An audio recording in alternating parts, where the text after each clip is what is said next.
Our next two speakers, we have a team up because we're talking about partnerships. So why not partner on a talk? We have both Earl Eutsler and Andrew Schichtel. I hope I said that right. I did not. You can say Kozer wrong all you want. Very close. Names are hard. I'm sorry. And I didn't get a chance to ask you yesterday. I should have. Anyways, Earl is associate director. I grabbed this from the internet, so if it's outdated, please let me know, Earl. You're the associate director of DC Department of Transportation's Urban Forestry Division with over 20 years of experience. You manage a large team of over 50 professionals dedicated to improving DC's urban forests, and you hold degrees from St. Mary's College of Maryland, Johns Hopkins University, and you serve as a state forester for DC. Is that correct? Nice. Yep.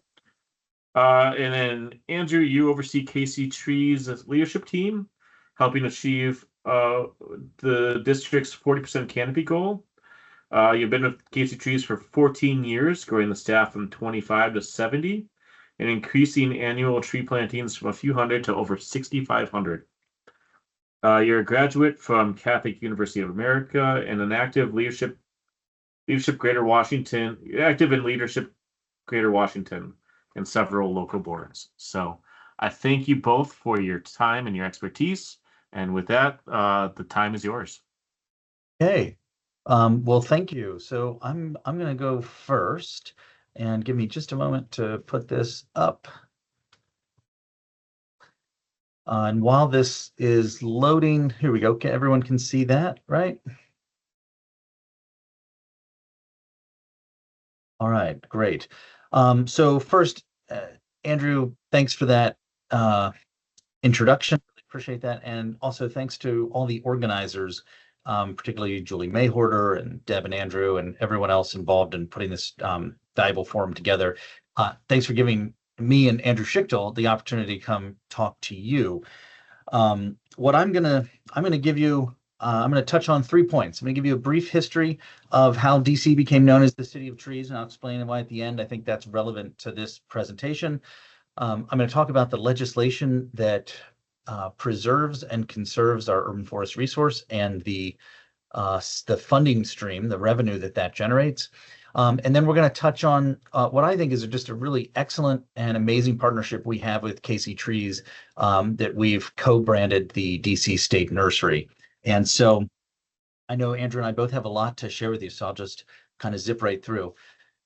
Washington, D.C., as we know it today, started in 1791 with Pierre L'Enfant's plan, and he never had the opportunity to see his vision realized, but he did draft up a beautiful plan. And I'll summarize the key elements of it here for you, the things that separated it from other cities of the day, and I think separates DC today from many other cities in the country. And there's a couple things. The first is he created dedicated space for street trees. So that area between curbs and sidewalks is set aside chiefly and primarily for the cultivation of a public urban forest. Secondly, he created these in addition to having dedicated space for street trees, he created an additional section of public space that exists on this little chart here. It's labeled as Area D, and that exists between the rear edge of the sidewalk and your private property line. And so L'Enfant was really designing a city with these, where buildings were buffered from the road by a linear park, and he referred to that as public parking. Of course, today we think of parking as where you place a car, but at the time that was meant like a strip of parkland that buffered buildings from the roadway. Those two things combined a little over 100 years later in 1910 with the Building Heights Act. And you see the building on the right of this slide towering over everything else. That's an apartment building near DuPont Circle, the Cairo, that when it was built in the early 1900s, freaked everybody out. And so Congress passed a law regulating the height of buildings to be no more than the width of the right-of-way on which they front. So when you combine, there's another view of the Cairo. So when you combine generous rights-of-way widths and these setbacks of the buildings from the right-of-way, dedicated space for street trees, and then building heights. These are sort of we now understand them to be critical components for for an urban forest here in DC. So that's 1791 through up to 1910. But come back just briefly to the end of the Civil War, and the city is in shambles. And Alexander Ball Shepherd takes over as governor of the district, and he had a vision, or he had a desire to realize L'Enfant's vision. And so he was given an enormous sum of money, $6 million, to achieve, install, and develop a comprehensive public works. And so that's what he did. He built sidewalks, he installed sewers, he paved streets, and most relevant to us, he planted 60,000 trees in less than 60,000 street trees in less than 3 years. And it's his actions that gave rise to DC being known as the City of Trees. And he really over-delivered, because despite being given $6 million, he spent $18 million and was literally run not just out of the city, but actually out of the country. He fled to Mexico. And but wow, what a series of accomplishments. 60,000 street trees. You wonder, where did they come from in the early 1870s? Where did they source those trees? So now, fast forward 20 years after Ball Shepherd, and I just include this historical map from 1891 because this is a series of surveys that the predecessor to the Army Corps of Engineers produced every year, sort of characterizing the built environment of Washington, D.C.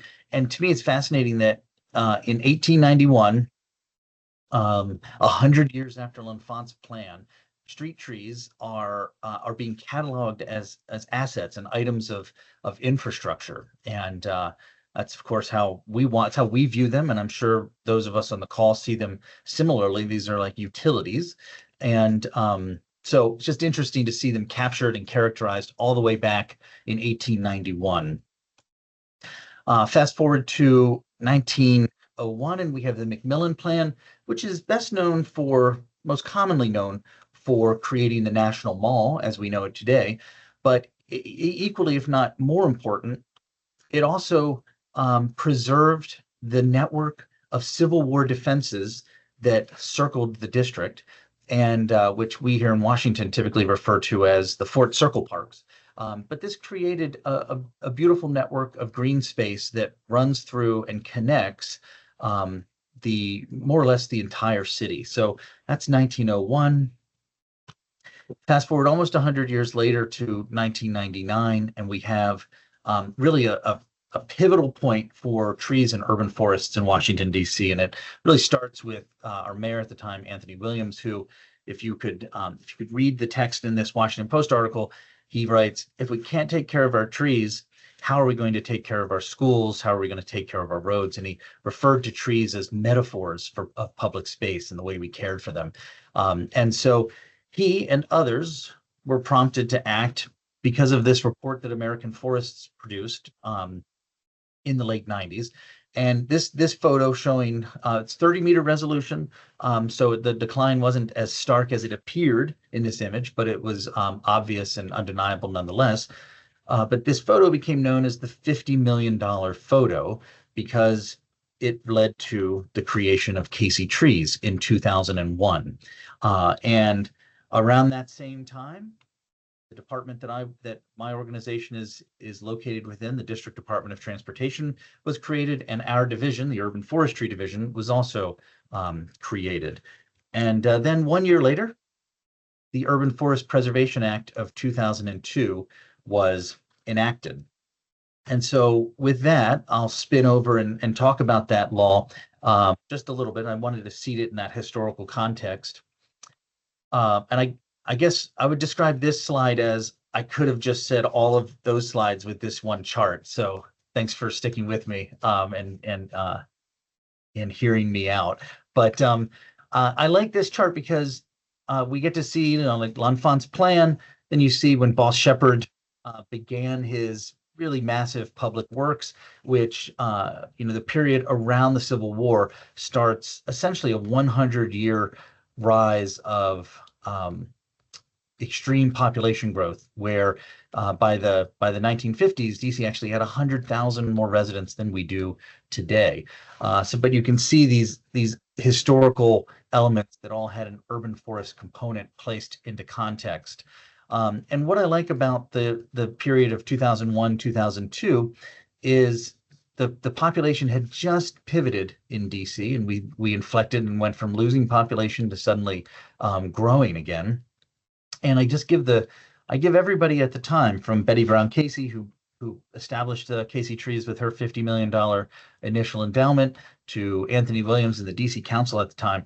I mean, if you've lived around DC or in DC for that period of time, you probably know that for a lot of people, the trees maybe weren't the top issue on people's minds in terms of what needed attention here in Washington. And yet the political leaders at the time looked at this and realized that our economy was changing, our city was changing, and we had this incredible resource that needed to be conserved over time.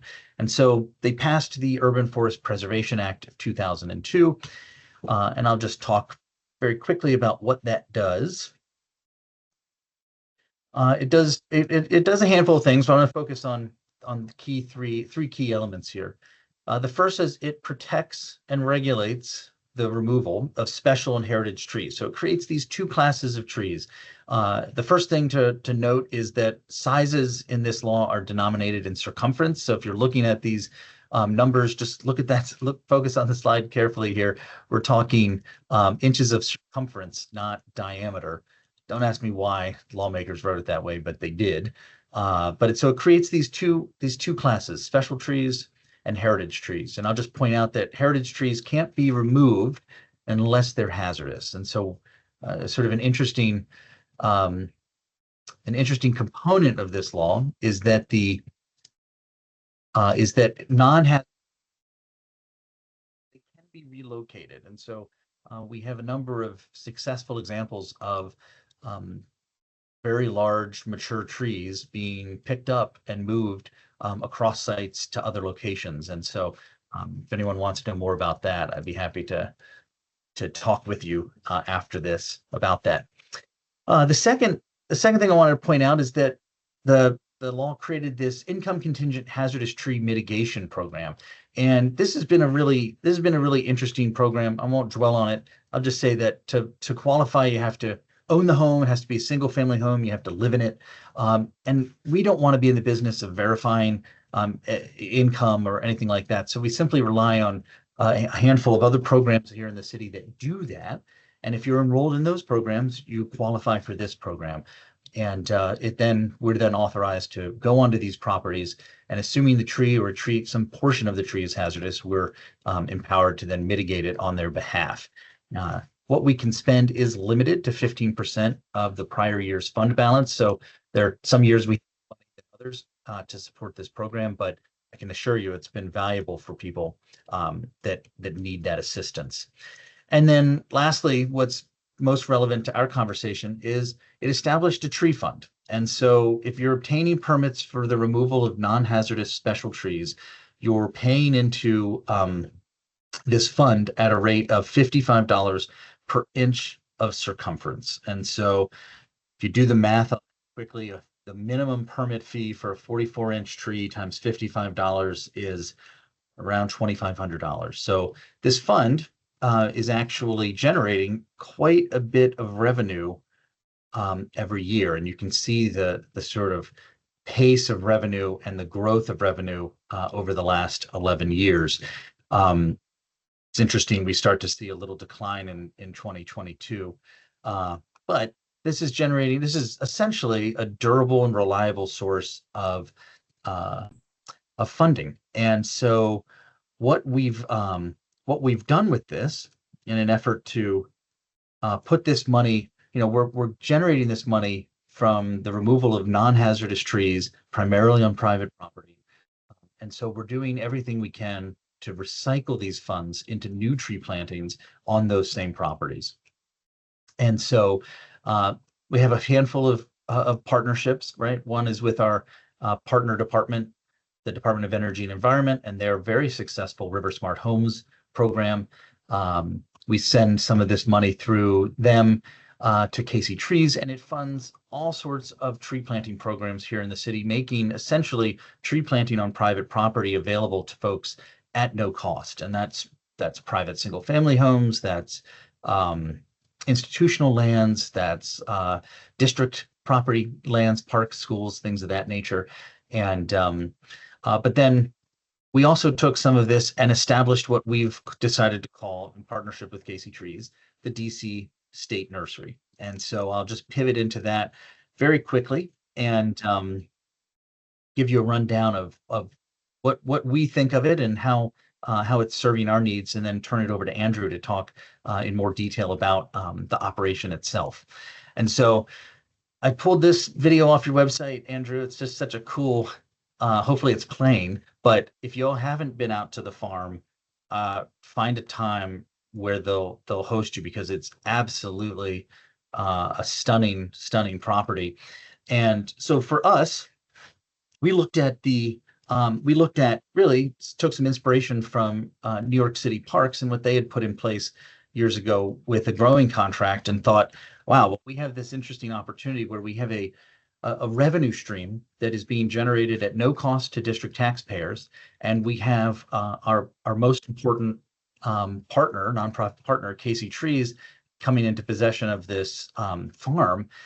So we had an opportunity to help ourselves, sort of selfishly, right, by establishing a reliable source of high quality, low cost trees to support the planting we're doing on district lands.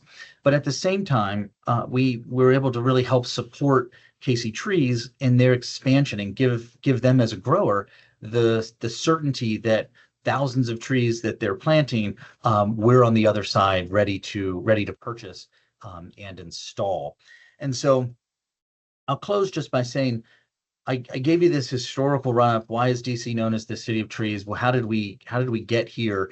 And I did that because my hope is really that in 10 years, 15 years, 50 years, this state nursery, which is such an important partnership, will, I think, nest in and alongside all these other milestones that keep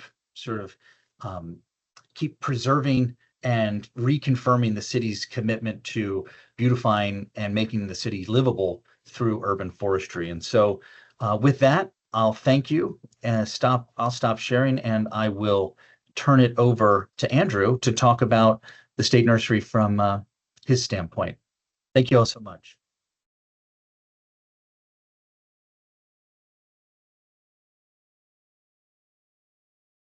Good morning, everybody. And can you see the presentation here?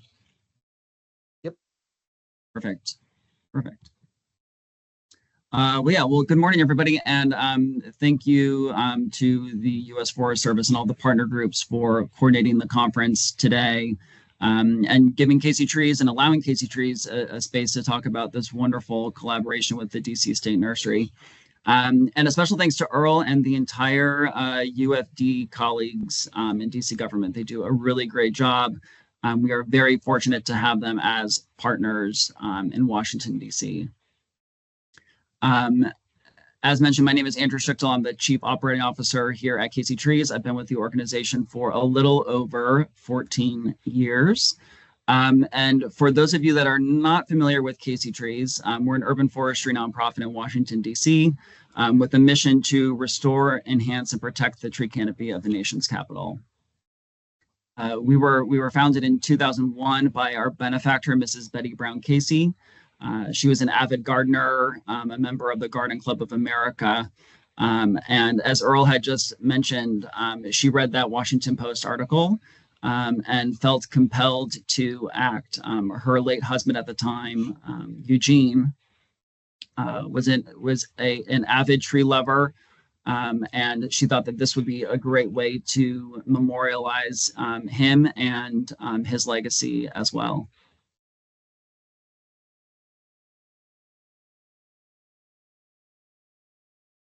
Organizationally, we hold ourselves to the three principles that are up on the screen. So our mission, our motto, connecting people to trees through Casey Trees to Casey Trees, and our citywide goal here in Washington, D.C. We have primarily 5 departments and focus areas at Casey Trees. The first, the Communications Development and Administrative Department, really the backbone of the organization. Print collateral, promo, sign up for events, outreach, payroll, bills and payments, all of the items that make an organization run seamlessly. We have an education department. We are in 24 Title I schools across Washington, D.C., reaching over 2,000 students, 4th and 5th grade students, facilitating environmental literacy in classroom as well as in non-school hours, so camps or spring or winter breaks and summertime as well. We are in the late stages of becoming a certified land trust. We would be the only certified land trust in Washington, D.C. and Prince George's County, which is one of the neighboring counties to D.C. So really facilitating easements, land donations, fee simple property purchases, as well as tax sales. We also have an advocacy shop as well, so working to steward the legislation through DC, really working to make sure that all of our investments that we're making and the resources that we're putting into Washington are protected through legislation. We also plant about 7,000 trees annually in the Washington, D.C. region, concentrating primarily on private property. So think row homes, condos, community housing, commercial corridors, houses of worship, cemeteries. Earl mentioned a couple minutes ago the River Smart Homes program, what we call the Free Trees for DC program, which Earl's team also sponsors as well. And it's more than just the planting. We're also doing the care and the stewardship for those trees. So the invasive removal, pruning, watering, mulching, really caring about the full cycle of the trees that we're planting. And last but not least, the farm and nursery out in Berryville, Virginia. So Berryville is about 90 minutes outside Washington, D.C. It is the property and the family estate of Mrs. Casey. It's about 730 acres total. And the only condition on the gift was that we support the mission and operation of Casey Trees and that we grow trees. And so we started a nursery. Today we have about 125 acres total in nursery production. And the map on the screen here gives you a little bit of an idea of the layout of the nursery and how it's spread out right along the banks of the Shenandoah River there. We have about 40,000 pieces in the inventory that allows us a yield or a harvest of about 10,000 pieces annually. We use a portion of those for our own needs, and the balance we sell to local nonprofits and other municipalities in the region. 2,000 of those trees go directly to the DC State Nursery and the relationship that Earl was chatting about earlier. And actually this year it's going to be a little bit more than 2,000 trees as well. And the benefits of the partnership are really just that long-term arrangement. So, you know, it started off a little slow. We've built up to, I think we're in the middle of a 5-year contract right now with opportunities for renewal. And we structured it in a way in working with Earl and his team that allowed for a buildup for us to expand in a responsible way, and also to make sure that we had the quality and the control in line as well.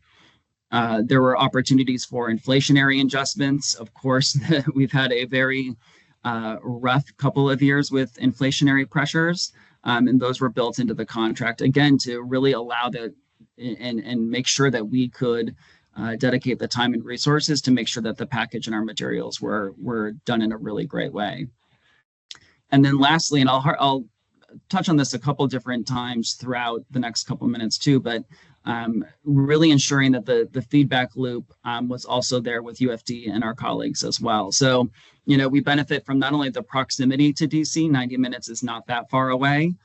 So a good opportunity to get both UFD folks out to the farm, as well as our folks in Washington, D.C., out in the field with Earl and his team that know DC like the back of their hand, and where all these trees are going to just make sure that they're all thriving and surviving in the urban environment.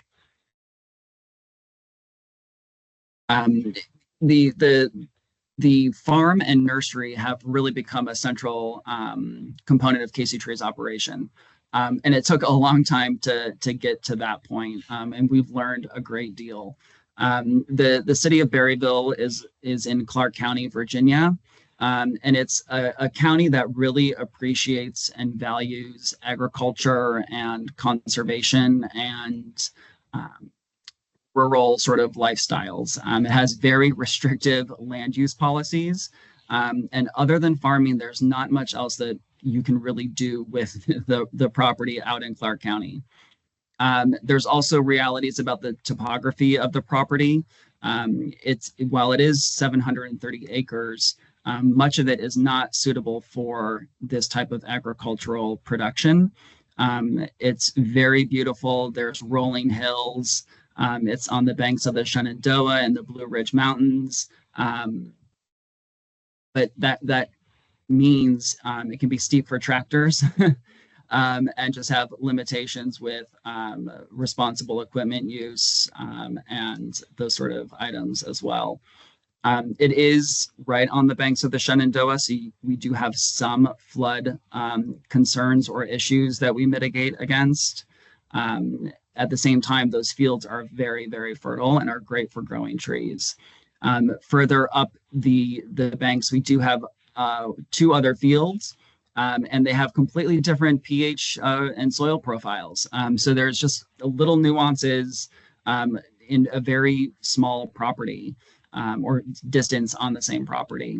And those upland fields also have are much rockier. There's actual boulders that we've pulled out of those fields as well. So lots of little intricacies on the same property. And then lastly, of course, irrigation. We have the entire 40,000 piece inventory on drip irrigation. Anybody that's familiar with the Mid-Atlantic this summer, especially out in that part of Virginia, we're in a drought. So water concerns certainly can be problematic. Right here, we have our species list for KC trees. When we first started in 2010, we had, I think, about 100 different species and cultivars and 3,000 pieces total. We have really learned a lot of lessons and worked to refine our model a little bit. While we still are, 125 acres, we're largely still pretty much a boutique nursery in the realm of nursery facilities. And there's some realities of just being 90 miles west of DC. It's just a little bit colder than DC. So earlier frosts, a little bit of a later spring. There's some adjustments or realities around some of the species that would really do well in DC in the urban environment, may not always grow or thrive out on the farm in Virginia in the same way. So there's little nuances to what we can grow out of the farm and what we may have to source from other vendors. But you can see from the list here, we've done a pretty good job of narrowing our list down to 40 to 50 species total, and really prioritizing those large and medium shade trees that we want to really concentrate and grow in a really great way. And the other factor that's really important in working to refine that list is working with partners and figuring out their needs as well. And working to marry the realities of the nursery to what sells on the market, which is always key. And UFD is a great example of that. So for any operation, the more certainty, the better. So 5 years is a great length for a contract to build some certainty for consistent orders, and then, of course, working out a reliable stream of quality trees is also very helpful. And then lastly, again, just really reiterating with Earl and his team, any of those sort of feedback loops that we're looking to get. And we actually were just chatting with Earl last week about some girdling roots or some items with some of the trees that we sent last year. So, really prioritizing that feedback is very important.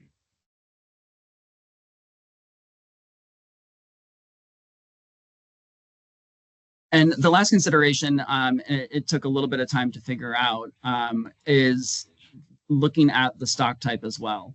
When we first started at Casey Trees, we had our materials in B&B or balled in burlap. And since we have pivoted to grow bag production, they're significantly lighter, about a B&B could be 350 to 400 pounds. A grow bag is about 150 pounds. So you save a considerable amount on carbon when you think about how many you could fit on a truckload coming into DC. We plant a number of trees with volunteers.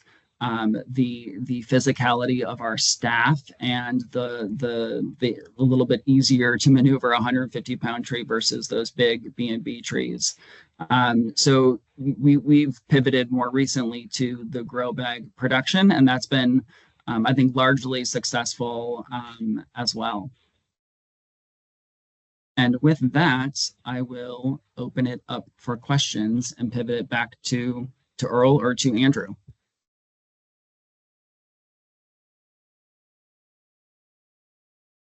Very, very great. Fascinating presentation. Loved it. Beautiful visuals too. So we have, let me look at time. I think we have plenty of time for questions. The one question I had, Earl, this really struck me, was the fact that you have funding available for like removal of trees. And I wondered if that actually helped you get people taking trees and like giveaways. It seems like here in like Florida and Tampa, a big thing that people worry about is, well, what happens when that tree gets really big and has to come down, even though that could be like 50 years down the road and they're 60. It's in their mind, So yeah. That's a rational set of questions for people to ask, even if they're my age or older. And so yeah, that actually that has been and like for people who qualify and need that benefit, it's a lifesaver. A lot of times, what's been interesting is a lot of times the places where we've delivered that service are places where, my God, a tree should never have been allowed to grow, and it creates. I mean, we've like hauled trees through homes to get them out. I mean, just crazy stuff. But so let me like pivot your question just slightly and modify it. We have been, and I think Andrew and I both agree with this, we've been a little flummoxed we have good uptake in people accepting free trees on private property, but not near what we would expect, considering it's not just offered at no cost. It's not just a tree giveaway. This is a high quality tree grown at the Casey Trees Nursery. There'll be a staff person from their office that comes to your home, looks at your site, professional arborist helping plot out which trees go where, and then planting those trees on your site at no cost. I mean, the benefit is enormously valuable. And there are a couple factors though. Some of the and I'll just name one and then turn it to Andrew for any thoughts he has. But very often the places where we wish and desire to get these trees installed the most have some of the lowest rates of owner-occupied housing. And so we have there are sometimes multiple layers that we have to work through to understand who can say yes, right? Even if the person living in the house wants it, who can actually say yes? So let me turn it over to Andrew, who I'm sure has some thoughts on that as well. Yeah, Earl is spot on. The challenge in DC is we have a lot of good data. We know exactly where the trees need to go. And those communities take a lot of outreach and a lot of communication to make sure that they have the right tree for their space and that they're really comfortable and want that tree. Our arborists, as well as Earls, go through a lot of effort to make sure that we're not just putting a random tree in a random space, and that there's a certain level of buy-in to all of our programs to make sure that people really are comfortable with the decision. And then we know that from there, the success of the tree is far more likely as well. They're likely to water it, to reach out if they see issues or problems, and to do the subsequent maintenance to make sure that that tree thrives as well. Great. We have a specific question about the nursery operations, which is how many wells support the DC State Nursery? So there's a question about the water source for the irrigation. I'm not sure if there's anything behind that, but or if it's just how much is needed to overcome the drought. So. I'm not sure how many wells we have on the property. I know that there are a couple. They generally flow into cisterns, and then we'll deploy the drip irrigation from there. I'm not sure though about the exact number of wells that we currently have. Great. And then so for your nursery, you said you started out with bald and burlap. Do you do any B&B yet, or have you switched completely to container trees at this point? We have switched to completely the grow bag trees. I think we had maybe a couple lingering B&Bs last season or so, but they've pretty much cleared out of the field. Mm-hmm. Matthew wants to know: do you do tours of the farm? Once you get on site, see the operations, see what you have going on. Absolutely. Feel free to reach out. I can send my contact information in the chat. And we do tours out there regularly. So we'd love to see you out in Berryville. Yeah. Someone asked, could you put your slide up the contact information? Yes. There we go. But to reshare my slide? Yeah, the last one. Yeah.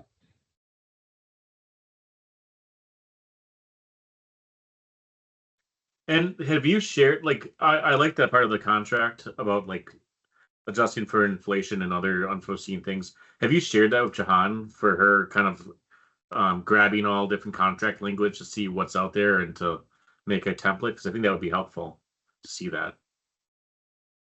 I don't think I've shared it with anyone. Earl, I'm not sure if you've had the opportunity to share it with any folks. No, I haven't, but I don't see why we couldn't. So yeah, Jahan, we'll share that grant agreement with you. I love that. Thank you. Yeah, look at the connections. Wow. Anyways, no, that very progressive, very nice. Any other questions or comments, folks? Looks like one popped up here. What grow bag size do you use? Number 15? They're 18 gallon grow bags. Yeah.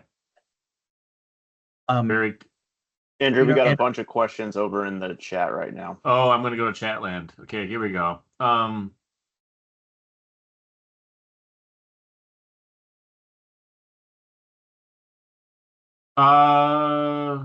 What about water? So you do all the planting, like getting the tree into the ground.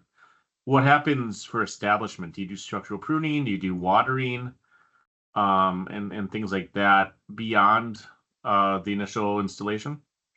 Yeah. So let's break this into two tracks. One is the trees that we plant. And so I'll just say, yes, we install, we water, then we prune, and then years later when that tree needs to be removed, if it's got sufficient lumber value, we'll actually mill it. We have a pretty robust wood reuse program. But maybe Andrew, do you want to talk about the path when a tree is placed in private property through one of these programs? Yeah. So on private property, same sort of situation. We, when the tree comes off our nursery, it's in pretty plantable condition in terms of, pruning, and it looks like a quality tree. And we plant it in a very professional way, of course, with mulch, stakes if it needs stakes, any deer protection. I think we've even deployed beaver guards every once in a while. Any of the potential threats that may impact the survival of the tree. We are willing to deploy to make sure that that is ready to go. We also water or commit to watering all of the trees that we plant, or a majority of the trees that we plant. There's a handful that we do not have access to after that point. And any subsequent pruning, structural pruning, usually through like 7 years after planting, we will commit to, as well as any other questions or issues that they have about the tree that we work to source. And Earl, you had a nice reply to this, but there was a question raised. Is there any friction from the local growers in the area having a nonprofit kind of public partnership like this, kind of competing with their business? And you mentioned that. So what was your response for that? Yeah, so no, in short. So we wanted to establish this relationship with Casey Trees, obviously, but a for-profit entity could have submitted a proposal as well when we put this grant out. But no, I mean, we're buying this year. We'll buy 2,500 trees from the nursery. I think this week we sent in an order of 1,400 or so, Andrew. But we'll buy many more on the open market as well this year. And this really is, there's enough space in here for all the players to participate. And I know a lot of the commercial installers, and Andrew probably be better to talk about this than me, but like our contractor, for instance, buys trees directly from Casey Trees. So even though they're a nonprofit, this nursery functions in the marketplace. And we, with the 7,000 trees that we're planting in and around DC as well, we're not getting 100% of those from the farm. We're buying from and sourcing from other nurseries too. There's groups that grow specific species that we don't, that we're looking to source. So we're also out on the market looking for trees just to round out the commitments that we have as well. And I mean, are you offering species that the local growers aren't too? Is that like putting you in a different market, or is it similar? Yes and no. And then Yeah. Earl, I know you probably have thoughts on this too. It depends. And it's the same relationship that we would go through with those other groups. If they know we're going to be putting in consistent orders and there's a species that we're really looking to secure, those are the types of arrangements that we can engage with those nurseries to make sure that we have a steady supply of whatever species that we're trying to source. But by and large, there's a lot of overlap between the species, I would say. Every once in a while, there's something funky that is hard to find or is really popular and a lot of folks are sold out of all at the same time. But generally, I would say not a problem overall. Okay. Yeah, and I'd just add to that we built into the grant agreement an ability for us to request specific species. There's a minimum quantity that we have to commit to buying so that there's an appropriate economy of scale for them to grow on our behalf. But that's another element we didn't really touch on, but it exists within the grant to provide for that sort of boutique species as we wish. I just noticed Julie Mayhorter has a question in the chat about climate resilient tree species. We probably don't have enough time to really dive deep into what we've done, but I will say that earlier, I think Jahan and a handful of other people mentioned Northern Institute of Applied Climate Science. And if people want to learn more about the steps we've taken to identify the most climate adapted mitigation appropriate species and then operationalize that information at various spatial scales, I'd be happy to walk you through the process that it was a multi-year event working with NIACS and many other groups and refining our own sort of establishment success rates and other information. But yeah, there are challenges. Some of the species we are most interested in planting, I think we're exceeding what the market can like supply right away. And we're also competing with those of you on this call who are trying to purchase probably the same trees. And so I'll just very quickly mention that our Northeast Midwest State Forestry Agency organization, the NMSFA, is right now working with DC. We're working with New York State and Fiona Watt, who was with New York City Parks for many years, to look at the possibility of regional growing collectives. So kind of to help provide a durable supply of the types of species we all know we'll need, but don't have ready and reliable access to right now. And I think the farm, the Casey Trees Nursery, probably has a huge role to play in making that success in this region. So I'd be happy to talk to anyone else about that offline if you're interested. Very nice. Yeah, and Gilbert says she'd be really interested in learning about the climate info. So perfect. Let me see if there's any more questions in the Q&A section.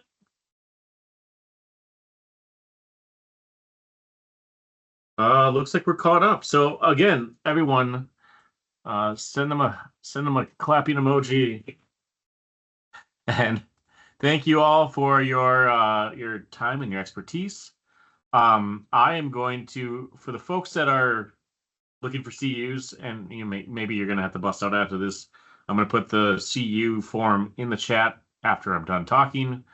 You don't need to fill it out. I'm going to also have it at the end of the day as well. So you have to fill it out once. And then after that, we're taking an hour break. My dog will be happy. He can go for a little walk. We'll be back at 1 o'clock Eastern. With our next series of speakers, we have a full afternoon, so please stick with us. Glad to see everyone here today. And yes, thanks again, Earl and Andrew. Yeah, thank you all for having us. Agreed. Thank you very much.